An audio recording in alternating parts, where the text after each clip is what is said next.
তো hello guys, কেমন আছেন সবাই? আশা করি সবাই খুব ভালো আছেন। নতুন একটি ভিডিওতে আপনাদের স্বাগতম। আজকে কথা বলবো হ্যাঁ জওয়ানি তো ইশক না হে এই মুভিটা নিয়ে। তো গাইস কি বলবো যে এই মুভিটা যারা দেখতে চাও দেখতে পারো। আমার কোনো ইচ্ছা নেই যে বলার যে ভাই তোমরা এই মুভিটা দেখো, টাইম পাস মুভি দেখো, সেরকম কিচ্ছুই বলবো না। তোমার ইচ্ছা হয় তুমি দেখো। আরেকটা কথা বলে রাখি, এই মুভিটা দেখতে হলে তোমার অবশ্যই যারা ধরো বিনা ব্রেন মানে যে কোনো ব্রেন ছাড়া যে মানুষ সেই মানুষই দেখতে পারো এই মুভিটা।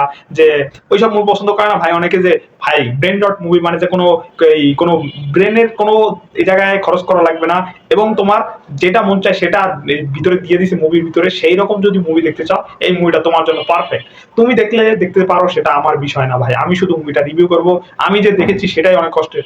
মুভিটা হলো ভাই 2 ঘন্টা 10 মিনিটের মুভি। এই মুভিটা ভাই বানা কি জন্য বানিয়েছে সেটাই আমার মাথায়। 2 ঘন্টা 10 মিনিট মানে সব মিলে ধর 2 ঘন্টারই মুভি। 2 ঘন্টার একটা মুভি দেখে আমার মনে হয়েছে যে ভাই আমি প্রায় 1.5 ঘন্টায় পড়ছিলাম ভাই, বোর হয়ে গেছি ভাই। মুভি আমি এরকম করছিলাম, স্কিপ করে শুধুমাত্র দেখতেছিলাম ভাই মুভিটা শেষ হচ্ছে না কেন, শেষ হচ্ছে না কেন ভাই। এতটা বোরিং লাগছে এই মুভিটা। মুভিটার কাহিনী কি সেটা তো টেইলার দেখে বুঝতে, আমি আগেই বলেছিলাম এই মুভিটার মাধ্যমে যে যখন টেইলার এসেছিল তখন রিভিউ করেছি যে ভাই বলিউড খাতা, বলিউড শেষ হয়ে গেছে এই মুভিটা দেখে। যে ভাই ডেভিড ধাওয়ান, বরুণ ধাওয়ান তার ছেলেকে দিয়ে এইসব আদাইটা ফালতু মুভি বানাবে সেটা আমার জানা ছিল।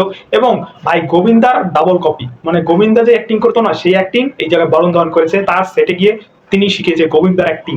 এবং বরুণ ধাওয়ান ইজ ব্যাক ভাই। সে কুলি নাম্বার 1 এবং এই মুভিতে সেম টু সেম অ্যাক্টিং। সে তার উল্টাপাল্টা অ্যাক্টিং নিয়ে হাজির হয়েছে। মৃণাল ঠাকুর, পূজা হেগড়ে দুইজনকে লাথি মেরে ইন্ডাস্ট্রি থেকে বের করে দেওয়া উচিত ভাই।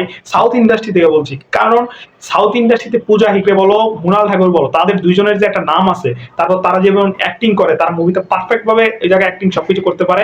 সেই জায়গায় বলিউডে এসে উল্টাপাল্টা মুভিতে তারা অ্যাক্টিং করে পুরো তাদের ক্যারিয়ারই বরবাদ করছে। আমার মতে তাদেরকে সাউথ ইন্ডাস্ট্রি থেকে বের করে দেওয়া উচিত। যে তোরা কেন বলিউডে যাচ্ছিস ভাই, কি করছে আমি মাথায় ঢুকছে না ভাই। যে সাউথ ইন্ডাস্ট্রির অ্যাক্ট্রেস সে জায়গায় বলিউডে এসে নিজের ধরো কি বলবো, নিজের তোমার পুরো লাইফ বরবাদ করছে তাদের। এবং বারুণ ধরনের কথা তো বাদ দিলাম, নিজের বাবার ইচ্ছে পূরণ করছে ভাই। সে মুভি করে তাদের তাদের লাইফ বরবাদ করছে, এটা আমার কি। তো কাহিনী সিম্পল, টেইলার যেটা দেখানো হয়েছে ভাই, দুইজন মেয়ে থাকে এই জায়গায়। একজন প্রথম যে মৃণাল ঠাকুর, যে তার ওয়াইফ থাকে প্রথমে বারুণ ধরনের, তারপর তাকে ছেড়ে চলে যায়। 5 বছর পর আসে। তারপর 5 বছর পর আসার পর সে আবার নতুন মেয়েটার সাথে সেট হয়, কে পূজা হেগড়ের সাথে সেট হয়ে সে প্রেগনেন্ট হয়ে যায়। এবং প্রথম যে স্ত্রী আছে তা সেও প্রেগনেন্ট হয়ে যায়। সেখান থেকে মুভিতে কাহিনী ঘরে আর কি ঘটবে, এবং সেটার পর যে কি হবে সেটা জানারই দরকার নেই ভাই তোমার। মুভিটা একবারে ফালতু মার্কা মুভি, একবার ব্র্যান্ডেড কমেডি মুভি, বাজে একটা মুভি, যেটা না বললে নয়। তো ভাই মুভির পজিটিভ দিক নাই ভাই, কি বলবো, পজিটিভ দিক নাই, খুঁজে পেলাম না পজিটিভ দিক। শুধুমাত্র কিছু কিছু জায়গায় আমার মনে হয় এন্ডিং এ আর সেকেন্ড হাফের সময় হালকা হালকা কমেডি একটু মোটামুটি আমার ভালো লেগেছে, হালকা, বেশি না ভাই। কিন্তু এইরকম কমেডি আমার ভাই মাথায় ধরে না যে কিরকম করেছে কমেডি।